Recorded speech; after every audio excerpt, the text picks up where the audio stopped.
Alrighty, welcome. My name is Mark Hersey. I am the director of the Center for the History of Agricultural Science and the Environment of the South, which is headquartered here in the History Department at Mississippi State University. And welcome to what is the final CHASES lecture of this academic year. We're very pleased today to have John McNeill with us. John McNeill is University Professor at Georgetown University. He's one of the world's leading environmental and, in fact, global historians. He's the author of 5 books, which have been translated into some 13 languages, including the prize-winning Something New Under the Sun, An Environmental History of the 20th Century World, and Mosquito Empires, Ecology and War in the Greater Caribbean, 1620 to 1914. He's a former president of the American Society for Environmental History, and is currently president-elect of the American Historical Association. Among other distinctions, he's been elected to the American Academy of Arts and Sciences.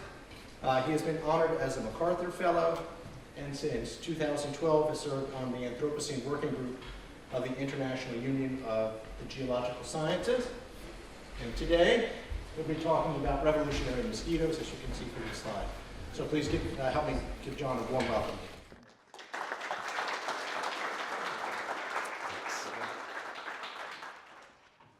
Right, thank you very much, Mark, and thanks to any and everyone who might be behind the scenes responsible for my visit to Mississippi State.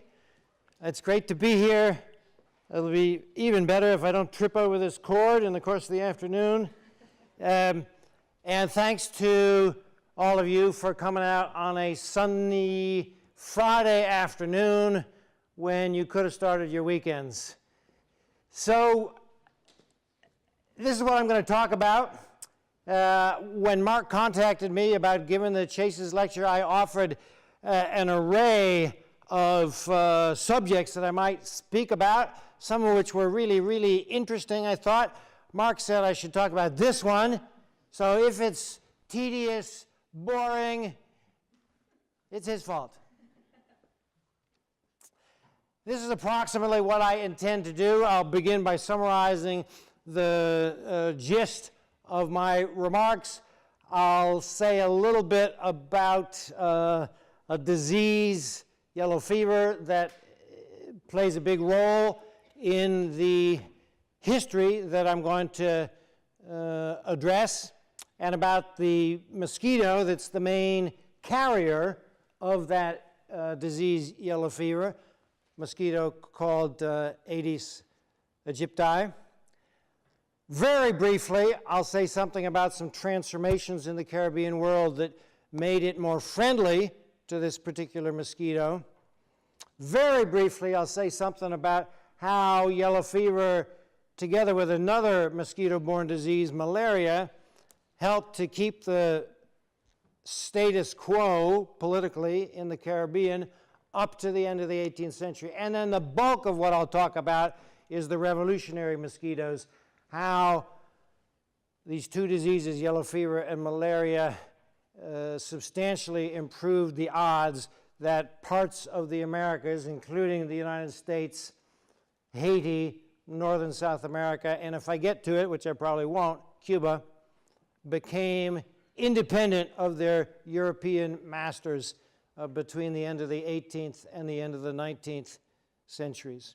And in doing all this, I am also doing these two things, trying to connect environmental history to long-standing important concerns that have occupied historians since the time of Thucydides.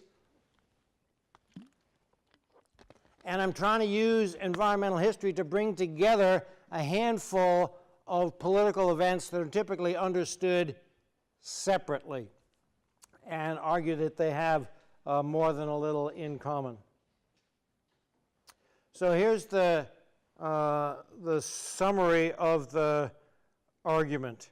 First of all, that ecological transformations beginning in the 1620s, 1630s in the Caribbean, particularly the installation of a plantation economy based around sugar, made the environment much more hospitable for certain species of mosquito that are disease-bearing mosquitoes, in particular the Aedes aegypti, but also malarial mosquitoes, all of which come from one family called Anopheles mosquitoes.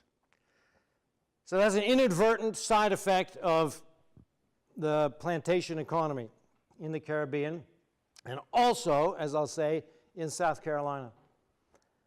And then, as I intimated a moment ago, I'll say a little bit about how the resistance and, in some cases, immunity to these diseases were distributed non-randomly among populations in the Caribbean and the American South, so as to have political consequences that at first stabilized the political and geopolitical order and then disrupted it.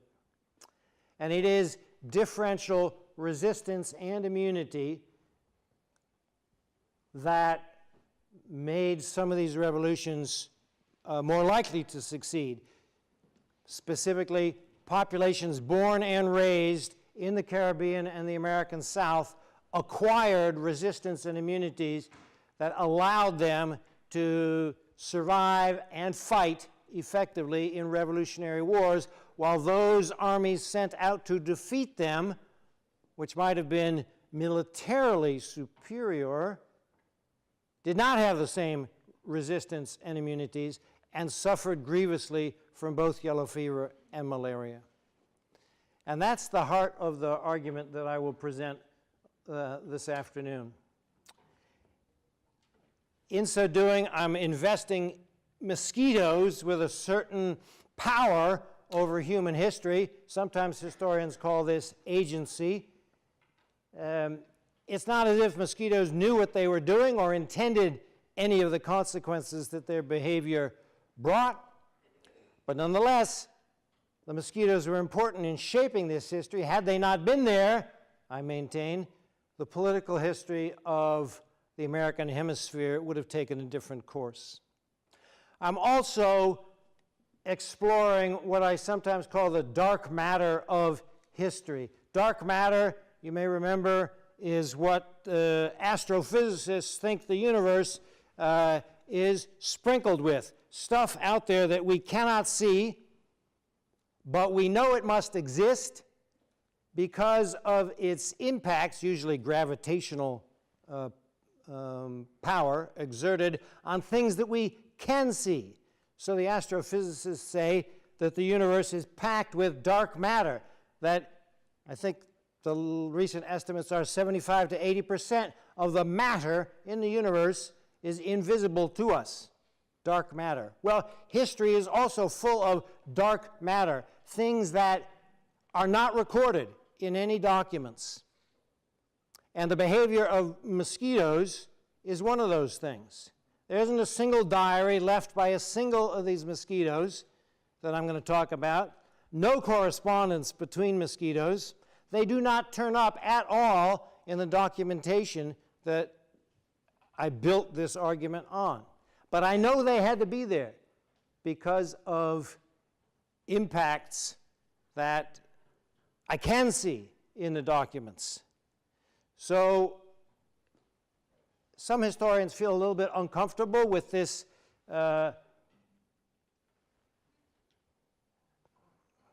trust in dark matter, in things that are undocumented in history. I do not. Okay, here is what I call the Greater Caribbean, the plantation zone from northeastern Brazil to the Chesapeake, and here are the 4 places that I'll be speaking about primarily. And I may not get to the Cuban Revolution of the late 19th century, or at least if I do so, it'll be very quick. So the characteristics of this region that are important for the mosquito history, the disease history, and the history of revolutionary wars is that these are warm and humid environments that are naturally reasonably good for mosquitoes. Once the plantation system was installed, they came to have a lot of ports because everything the plantations produced was exported onto the oceans. And those ports are all interconnected by maritime traffic. And that's important because it meant that mosquitoes and diseases could circulate very quickly within this greater Caribbean zone. So that's the space I'll be talking about. And here is one of the two diseases, and I'll get to malaria later in the course of the talk. But I'll start with yellow fever. There are a few things that you need to know about it for this all to make sense. First of all, it's a really dangerous disease. If untreated, and there's actually still to this day not much in the way of effective treatment, although there's a great vaccine, which you should definitely get if you ever go to Amazonia or Equatorial Africa.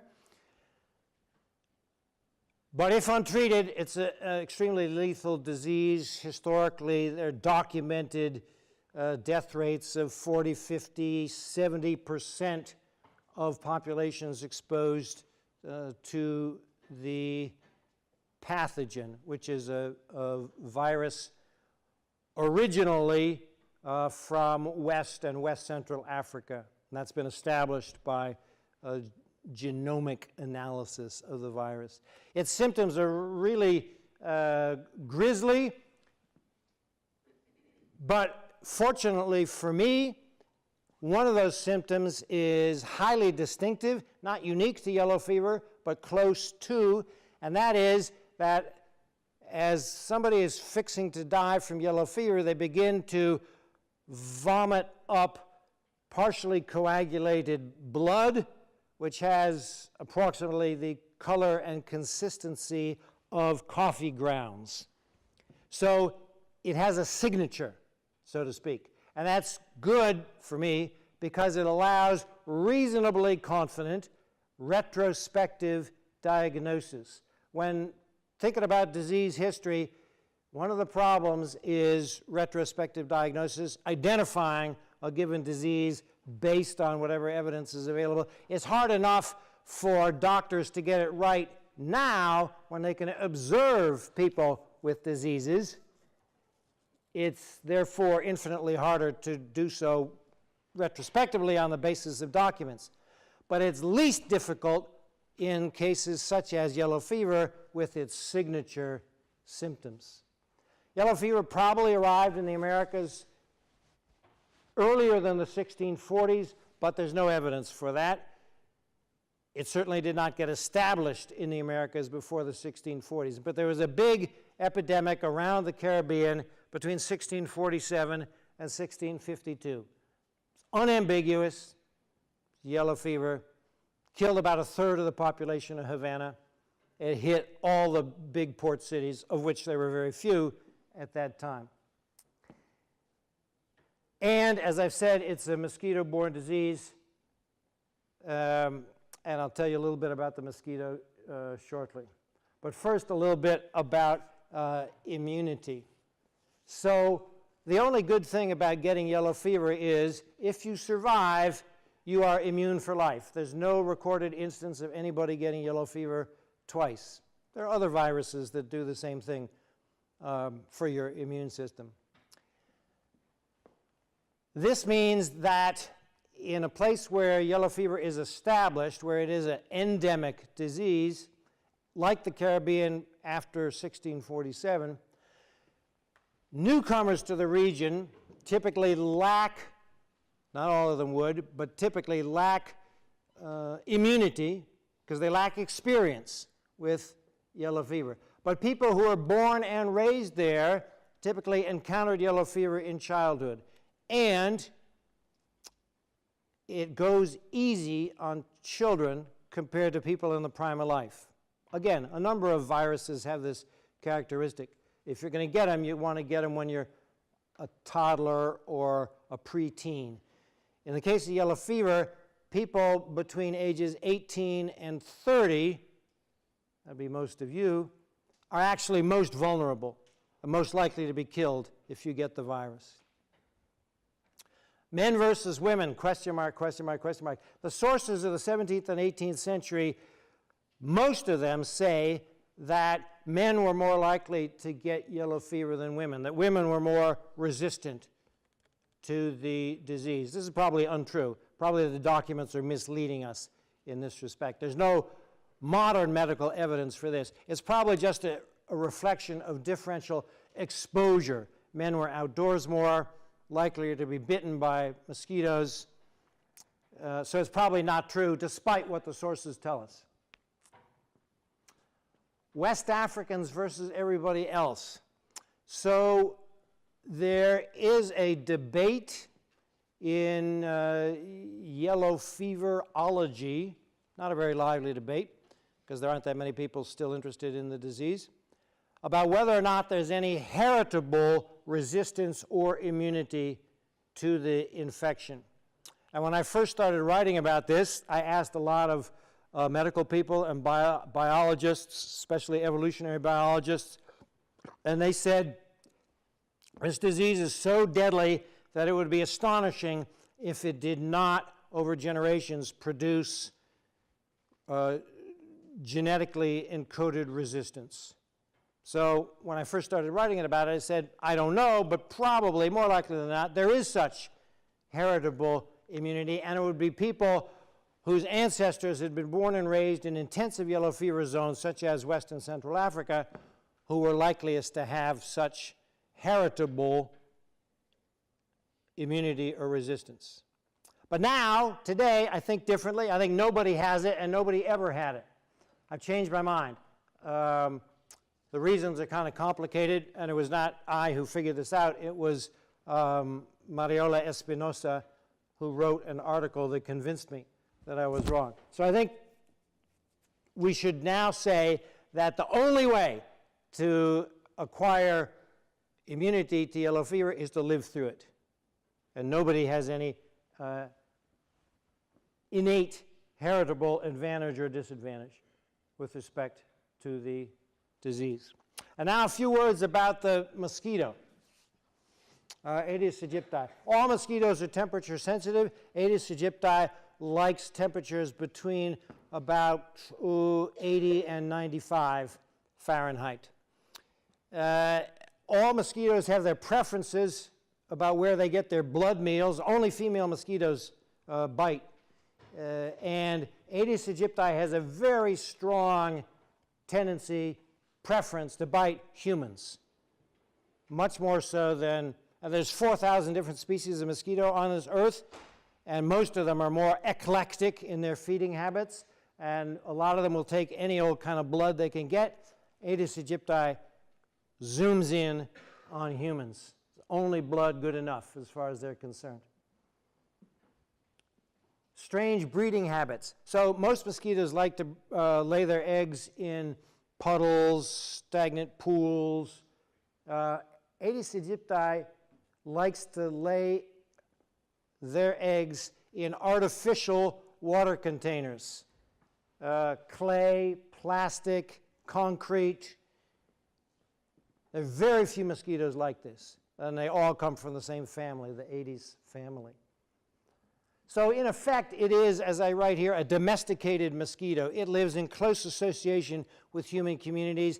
It lives where there's water storage infrastructure, human infrastructure, pottery, barrels, cisterns, wells.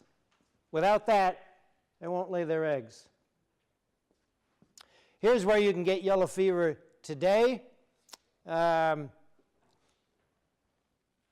Get the vaccine if you're going to any of these places. Here's where the mosquito is found, and interestingly, if you look at the top map, 1930s, 1970, 2011, the mosquito's been making a comeback since 1970. That reflects the relaxation of mosquito control, mainly spraying of nasty pesticides, measures since the 1970s. And it's, by the way, the same mosquito that can give you Zika or chikungunya. But they're not nearly as serious as yellow fever. And this is where the mosquito lived in the United States 10 or 11 years ago. And I just happened to notice that Starkville, Mississippi was Aedes aegypti free 11 years ago. Mostly it's in the warmest, most humid parts of the country. This represents irrigation in Arizona. But lately, the range of the vector mosquito has been expanding, and Mississippi is now excellent terrain for Aedes aegypti. And mostly that's just because it's getting a little bit warmer, and more of the year is within the comfort zone of the mosquito and at all its phases, larval, pupal, etc. So that's what you need to know about the disease, about immunity, and about the mosquito with respect to yellow fever. Now, how the Caribbean changed and became much more Aedes aegypti friendly. Sugar is at the heart of it. Sugar plantations meant that natural vegetation was cleared, deforestation, and that meant bird extinctions. There's actually documents from Barbados that indicate a reduction in bird populations because it happened so fast people noticed in the 1640s and 50s. And because of sugar, the expansion of port cities.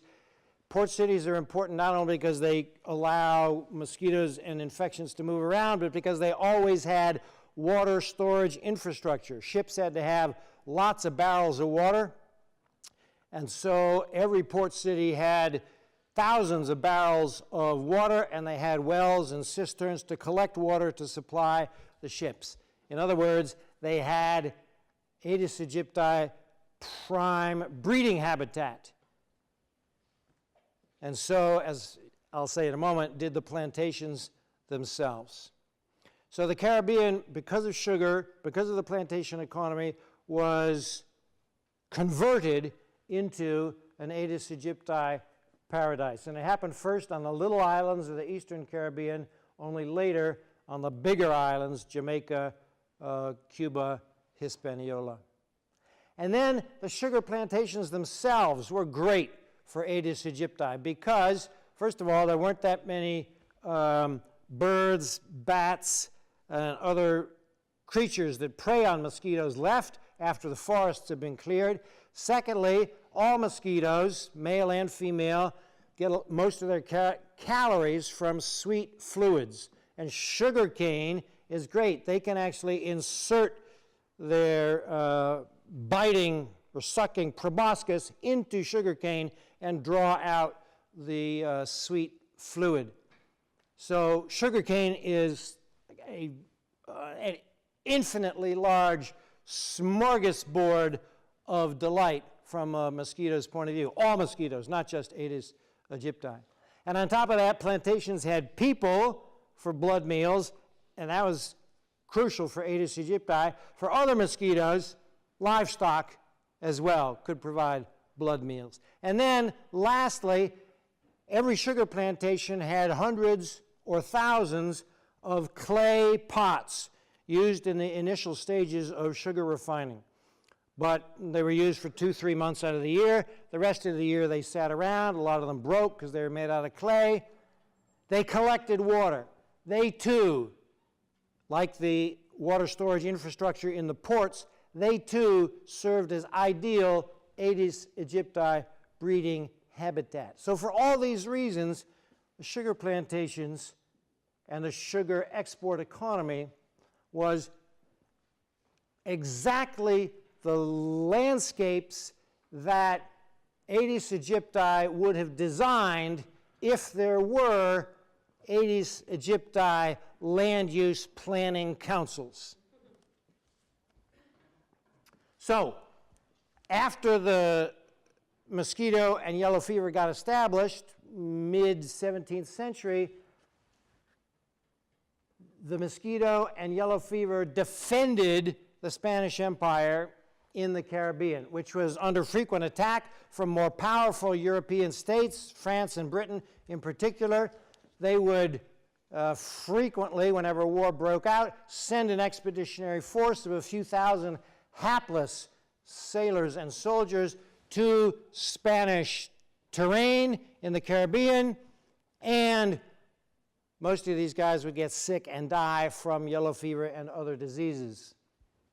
I won't tell you any of the details today, because I'm going to concentrate on how after 1770 the mosquitoes in effect changed sides and no longer preserved any empire but served to undermine empires. And I'll begin with the American Revolution. These are the ones, as I say, that I'll get to. And the key, again, in every one of these cases is that locally born and raised people with immunity or resistance to yellow fever and also to malaria were able to survive and fight, whereas their enemies, sent typically from Europe, lacked the requisite immunities and resistance and died like flies when bitten by mosquitoes. First case. So, as you probably know, in the first couple of years of the American Revolution, things had evolved into a stalemate. The international situation was getting worse from the British point of view, and they decided to gamble on what they called the Southern Strategy, hoping they'd find a lot of sympathetic souls in the South, loyalists, and the South here means mainly the Carolinas and Virginia.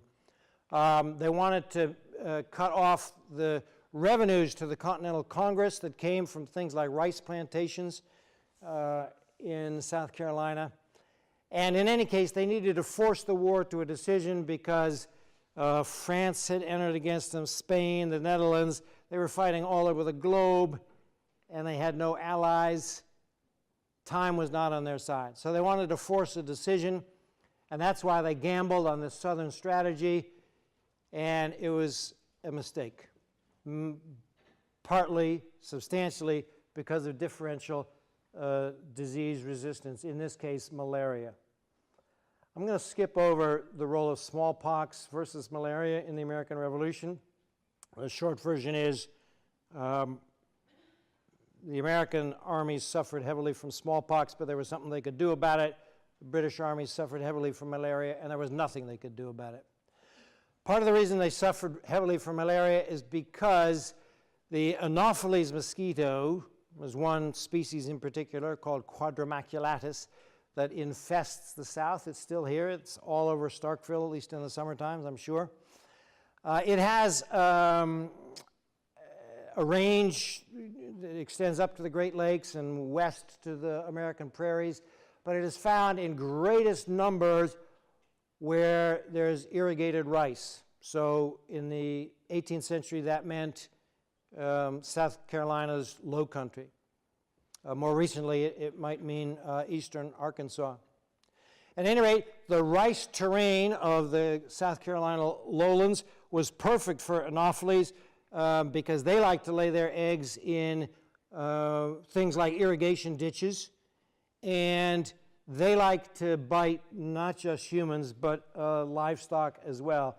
And the rice plantations had horses, cattle, and some other tasty big bags of blood. So this is the range, as I said, and that's what Quadrimaculatus looks like. So Anopheles quadrimaculatus is one of the vectors of malaria, a reasonably efficient one. People who were born and raised in the Carolinas had been bitten by malaria-carrying Anopheles quadrimaculatus every summer of their lives, from the time they were babies on, and if they made it out of babyhood, they began to acquire resistance. In the case of malaria, unlike yellow fever, it's not that you become immune for life if you get it. Rather, you build up resistance over time, as you get in the United States every summer a new dose of malaria from generous mosquitoes. But the British Army was able to host its own private epidemic of malaria in the Carolinas because its manpower came from the British Isles and from Germany, places where there wasn't much malaria, and they had virtually no, in most cases none at all, resistance to malaria. They were maximally vulnerable. And so in the warm months, when the mosquito is active, biting, they tended to come down with malaria. And there's data about this in the British Army records. Usually in the summer months, a third to half, maybe 60% of their troops were sick with something. And insofar as one can diagnose retrospectively, it's probably more often than not, but certainly not always, malaria. And when a lot of men are sick in Army units, the other healthy men, their tactical options are restricted. They can't run off and leave the sick to fend for themselves and be slaughtered by American militias or even regular Army units. So that was a big problem for the British Army. They couldn't do anything about it. There was, in the 18th century, something you could do about malaria, so-called bark, but it came from Spanish South America. It was expensive, and once Spain entered the war against Britain, Spain did everything it could to restrict the supply of cinchona, and so the British Army didn't have much. And because they were also fighting in India, which has a lot of malaria, when they did get their hands on cinchona, they tended to use it not in the Carolinas, but in India. So they couldn't actually do much against malaria. So when they started fighting in South Carolina, they essentially had two main options. One is stay close to the coast where they could be conveniently resupplied by the Royal Navy and expose themselves maximally to malaria because the coastal lowlands is where malaria was most intense. Or they could go up country, higher elevations, fewer mosquitoes, less malaria, Piedmont. But if they did that, they couldn't easily be resupplied and they had to live off the land. And that means irritating the local population by taking their food. So in these campaigns, 1780, 1781, in the Carolinas, the British Army was led by that guy over there, Lord Cornwallis. The Continental Army there were two generals in charge, but this was the most important one, Nathaniel Greene. And the British Army was far superior in armament and tactical skill. So if they fought one big battle, odds are the British would prevail. And that's exactly what Cornwallis was aiming for. He wanted a climactic battle. Greene wanted to keep running away and drag the thing out as long as possible.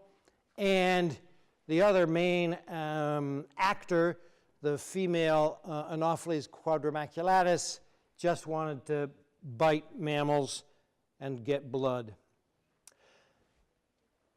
Cornwallis recognized the seriousness of diseases in the summer of 1780, and in the spring of 1781, he wrote to his boss saying he needed to get away from the coast and go up country where he could hope that his army would be a little bit healthier than it had been in September and October of 1780.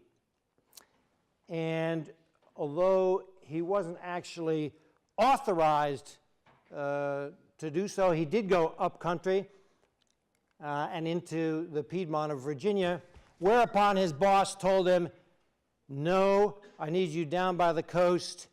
I want you in the Chesapeake estuary, and Cornwallis had to follow orders. He set up shop at Yorktown, a swampy spot, which he recognized in this letter to his boss in June of 1781 was an unhealthy place to hold. And he was asking for permission to get out of there before his troops got any sicker.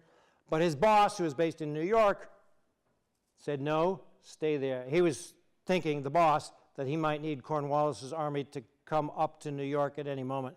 So he wanted it where it would be useful to him, even if it meant exposing Cornwallis's army to intensive malaria. So they got, any of you who remember the history of the American Revolution recall that they got cut off thanks to a naval battle out here, French Navy, so that Cornwallis in here could not be relieved by the British Navy, whereupon George Washington and parts of the Continental Army and his French counterpart, General Rochambeau, hustled down from Connecticut and New York to lay siege to Yorktown beginning in the middle of September of 1781. And the siege lasted a little bit more than a month. Normally in a siege, well, let's skip this. It's getting too tactical. Cornwallis knew what he was doing, but he didn't do it because his men were too sick. Here's his explanation the day after the surrender of why he had to give up. And if you just look at the yellow parts, you'll see the emphasis that he placed upon sickness, making it impossible for him to adopt counter-siege tactics. Now, to some extent, you could say he's just trying to deflect blame from himself for mismanagement. But that's not a tenable hypothesis. First of all, he was an experienced, skilled, and admired soldier who, as I say, knew what he was doing. Secondly, the documentation produced by underlings about the health of specific units in the British Army backs him up. And more than half of his army was unable to stand duty, which explains why he surrendered. You might wonder why the American and French armies didn't get sick too, and there are a number of answers to this. The most important one is that actually they did get sick, but only after Cornwallis had surrendered.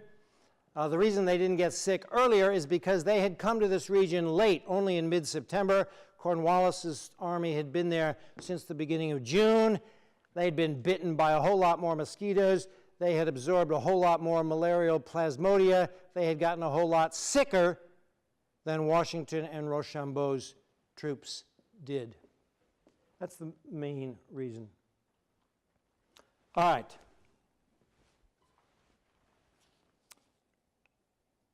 Second case, and I'm going to go faster now. Haitian Revolution. So in 1791, in the late summer, a group of slaves on a mainly sugar plantation colony of France launched a slave rebellion that would be the largest in the history of the world and evolve into the Haitian Revolution. The first effort to destroy this uprising and defeat the slave army, or at that point we should say former slave army, was actually by the British, not the French, even though it was a French colony. That's because the British didn't like the idea of slave uprisings in the Caribbean, since they too had a lot of slave and sugar plantation colonies. So a British army was sent out to undo this revolution in progress. One of their medical officers said that 2/3 of any given number of European soldiers will be found to perish before the end of the year, regardless of what doctors do. Well, it wasn't quite that bad, but it was almost that bad. About 60% of that British army was dead, not in 1 year. It took 5 years for enough of them to die that the British gave up and left in 1798. Then, as I'll say in a bit, a French army came. But before I get into that, I want to explain why I think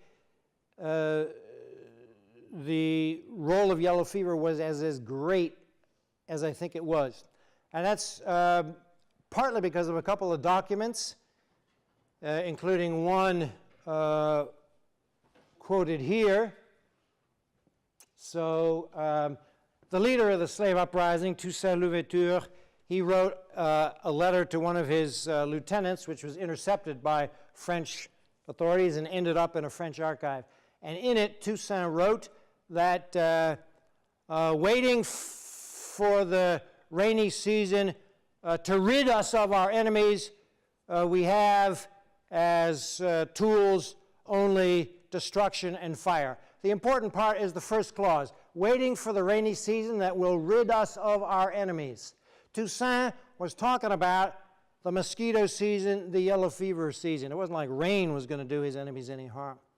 But he recognized, here's the key point, he recognized the differential impact of yellow fever upon his army versus, in this case, the French army, because this is from 1802. But I think he recognized it from the start, even when he was fighting against the British army from 1793 to 1798. Part of the reason I think he recognized this is because he was attentive to matters of health because of his background as a veterinarian, as a hospital worker. And in the early days of the Revolution, in documents, he described himself as médecin général, as the chief medical officer of the slave army, which is an interesting title to give oneself. French army, led by Napoleon's brother-in-law, was sent out, arrived in 1802, 1803, a gigantic force, and about 80% of them died. About 1.5%, maybe 2% of them died from combat, the rest from disease. Mainly, but not exclusively, yellow fever. Toussaint, I maintain, knew what he was doing, refused, like Nathaniel Greene in South Carolina and North Carolina, refused to give battle that he could lose. Instead, he used his allies, time and disease, to win his Revolutionary War. Next case.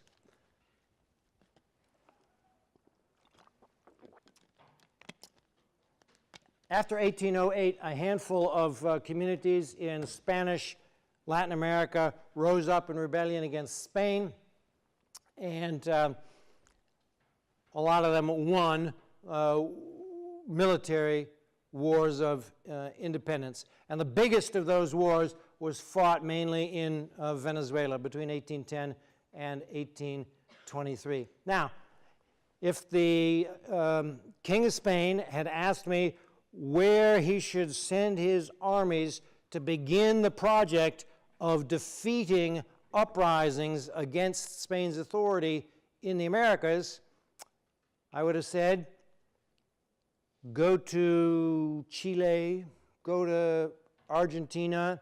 The last place you should go is a warm and humid country like what was going to become Venezuela. But the King of Spain, not having my advice, sent his biggest army into the worst possible disease environment. Venezuela, the coasts are great for yellow fever. The inland is great for malaria. And interestingly enough, the importance of malaria was exacerbated because most of the livestock in Venezuela were killed early on in this war, meaning that mosquitoes had fewer options and bit humans. Not that I have any evidence for this, it's all inference. Bit humans, making the spread of malaria faster than ever. Spanish army sent out to prevent this uprising was led by this guy, Pablo Morillo, distinguished soldier. He brought 17,000 men with him, and almost all of them died from disease. Fewer than 3% of them died in combat. Morillo recognized the problem and at one point wrote to his superiors in an irritated tone that the rebels are just waiting for us all to die of infection and disease. That is, the rebels, led by this guy, Simón Bolívar, declined to give battle when they could, try to stretch things out, just like Toussaint. In fact, Bolívar had met Toussaint, and maybe they talked about how to win a revolution. There's no evidence for that, but I kind of imagine that maybe they did. And just like Nathaniel Greene, let time, mosquitoes, and disease work their magic on his behalf. So Bolívar left 26 volumes, I think, of collected papers. There are two interesting sentences in these 26 volumes, and here they are. In one of them, he says he recruited men from the lowlands because men from the cold uplands will all die. What he's really saying is people from environments where there aren't many mosquitoes and there's no malaria and yellow fever will die when they go to the lowlands, and the reason is disease. He recognized that. He also wrote this sentence: we must lament the infinite sickness, he was no mathematician here, infinite, that has considerably reduced our troops. We are consoled by the fact that the enemy must suffer greater losses, partly because of the nature of his soldiers and partly because of the positions he occupies. The positions he occupies meaning lowlands, highlands, and really what he's talking about, although he didn't know it, is mosquito population density and the prevalence of malaria and yellow fever. Bolívar, too, I think, recognized that he could win his war by exploiting the differential resistance and immunity to disease and using landscape and elevation to achieve that goal. I'm not going to tell you the Cuban story because it's the same thing all over again. But I do have to tell you this a little bit. These are the normal heroes of the Cuban Revolution of the late 19th century. But one of them, Máximo Gómez, he's the distinguished-looking gentleman in the middle. He said in his memoirs of the campaigns that he had 3 invincible generals: June, July, and August. You know what he was talking about. The rainy season, the mosquito season, the disease season that would lay waste to an army of outsiders, poor, hapless farm boys from Spain sent to put down a revolution in Cuba. Whereas his guys, born and raised in Cuba, had the resistance and immunity to survive.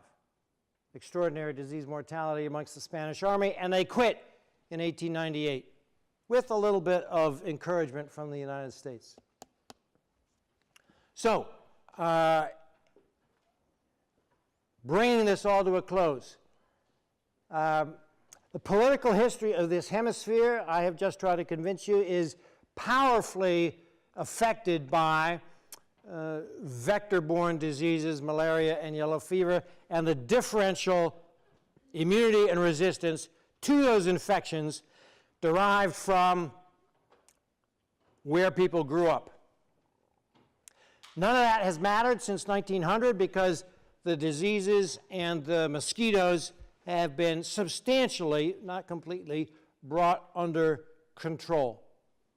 So that governing conditions of warfare affecting macro-level politics powerfully disappeared after 1900.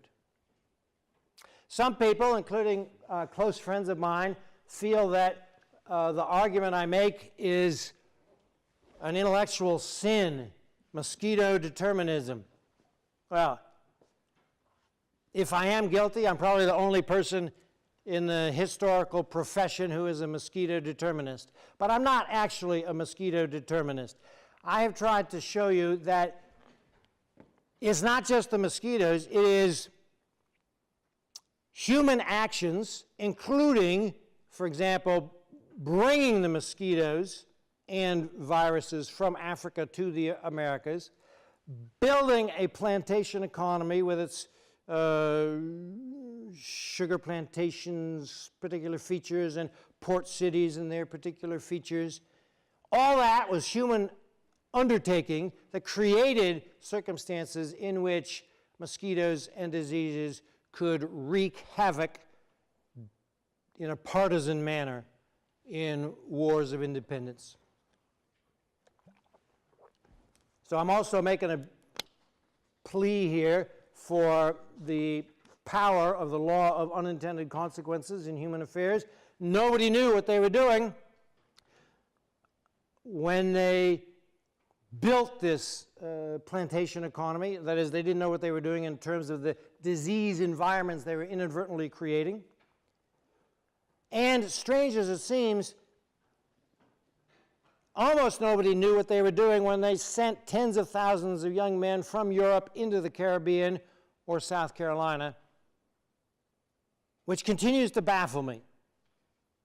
Because if you paid any attention to precedent, you would suspect, certainly by 1895, when the Spanish sent 41,000 men to Cuba, you would suspect that they were going to sicken and die just like a dozen other large-scale military expeditions had done. That's still kind of baffling to me.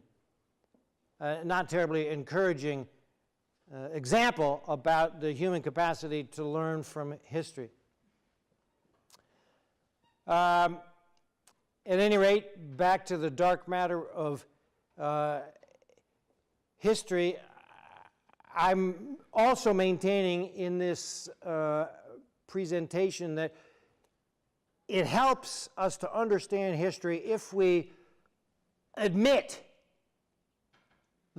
not just the possibility, but the certainty that there are things going on that are not documented, not recorded, that we have to use our imaginations to detect, and we should not be afraid to use our imaginations to connect the dots, even when there are no documents that do it for us. Many good historians disagree with me about that. So here are the heroes of these revolutions, and that's 80s Egypti looking for a meal in the middle. The hidden hero, you could say, of wars of independence in the Americas. Thank you very much for your patience, and I will now attempt to deal with whatever questions, quarrels you might have.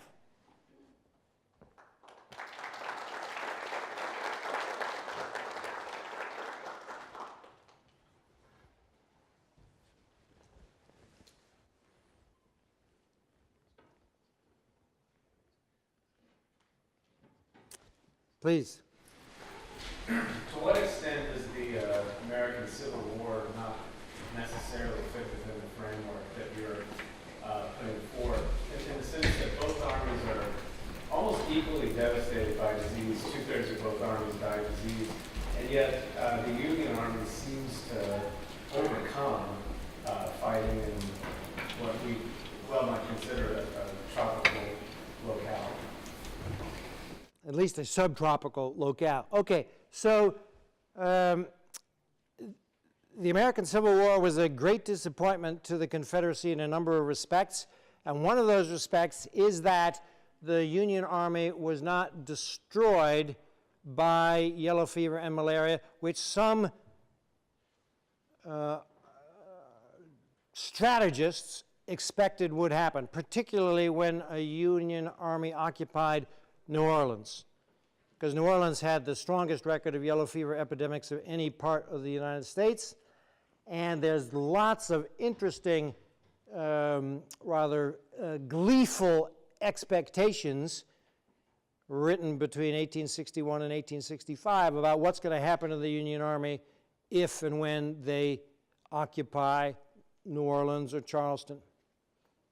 And it didn't happen. Why didn't it happen? So the likeliest explanation is that the Union blockade prevented the otherwise annual reintroduction of yellow fever virus into Louisiana. So the mosquito population, Aedes aegypti population, overwinters with difficulty in Louisiana. It has trouble keeping the virus going within Louisiana populations in the 19th century. And probably most years it failed to do so. And the epidemics that happened in New Orleans and Louisiana were of yellow fever virus reintroduced on ships from places like Cuba, where it was warmer and the disease was present all year round.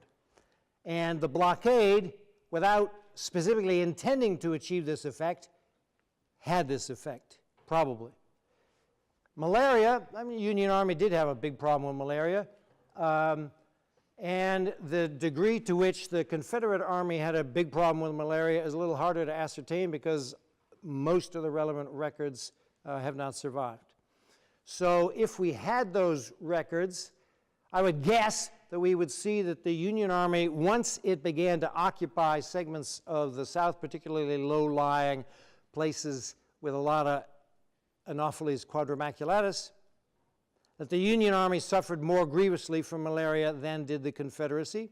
But we can't actually be sure because we can't see the records. On top of that, malaria is, and a lot of diseases are like this, affected by the nutritional condition of human bodies. And the Confederate Army was, at least from a certain point fairly early on, in a worse nutritional position than the Union Army.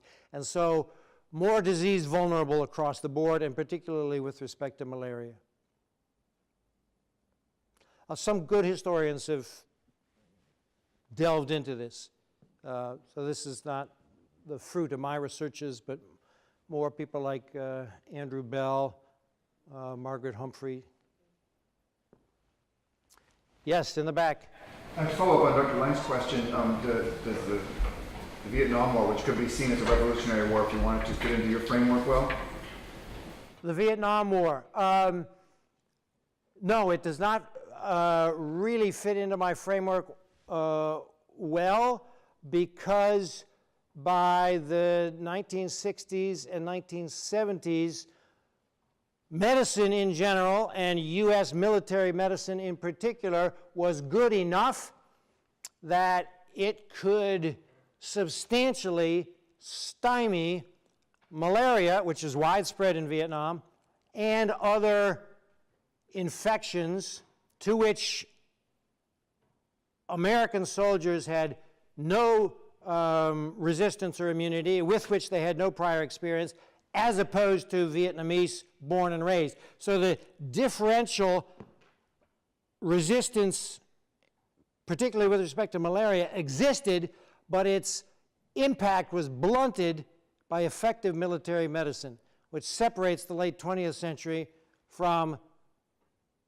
anything before about 1920, 1910. First World War is generally reckoned to be, by the very few people who pay attention to this, the first large war in which battle casualties outnumbered disease casualties. Although, if you count the influenza epidemic at the end of the war as part of the equation, then it's not even true of the First World War.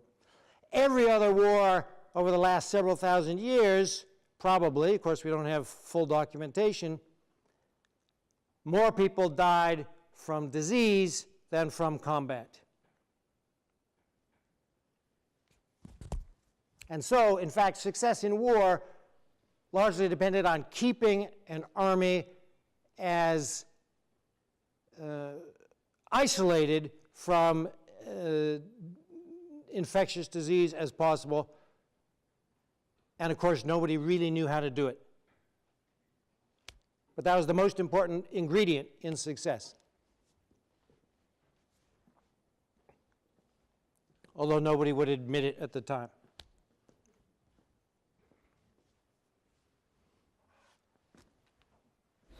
If some sort of entomologist could develop a genetically mutated mosquito that could, over the course of a couple of years, wipe out the entire population of your mosquito. Would that be a good thing? Of my mosquito? You mean Aedes aegypti? So they're working on it. There is a firm in Britain which has begun to develop male Aedes aegypti whose offspring are like 60% sterile. And they've loosed some of these genetically modified mosquitoes in Brazil, and they've tried to do it in the Florida Keys, but the population of the Florida Keys is opposed, rightly or wrongly. They're worried about what they call Frankenstein mosquitoes. But if it were up to me, I would probably do it, because yellow fever, Zika, chikungunya, they're all carried by this one species of mosquito, and collectively, in an average year, they kill tens of thousands of people, mostly in South America and Africa, and in the case of Zika, they cause several thousand serious birth defects 1 year. Could do so next year. We don't know what's going to happen. So that's a gamble I would take. But a lot of people disagree. They're reflexively suspicious of genetic alterations. A lot of people don't like genetically modified foods, for example. At least don't like the idea of them. They don't know when they're eating them or not. And it's not as if there's a zero risk proposition. You could actually get unintended consequences from genetically modifying mosquitoes too, and that could be unwelcome. Can't be sure. I would do it anyway because of those tens of thousands of people who die every year from Aedes aegypti communicated diseases. Especially if I could isolate myself from legal liability for whatever might happen from genetically modified mosquitoes. Can you go a little bit more into the comment about the recent history we have relaxed the use of pesticides? Like, for example, why? Because two reasons mainly. One of which is environmental. These pesticides, insecticides, include nasty chemicals that easily work their way into ecosystems more broadly, and they damage or kill lots of creatures besides mosquitoes. That's reason number one. Reason number two is that the political logic for paying lots of money for mosquito control populations evaporates once it looks like diseases are under control. So there's a penalty to success in mosquito control exercises. When once yellow fever or malaria sink beneath a certain threshold, nobody wants to pay for mosquito control anymore. So the mosquitoes come back.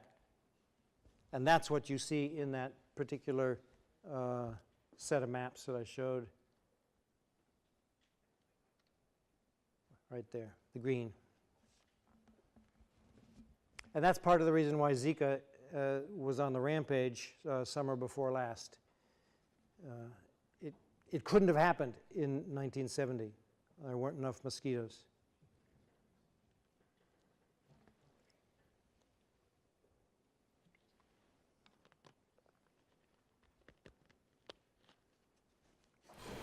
We are at time. Let's thank Dr. McNeill again.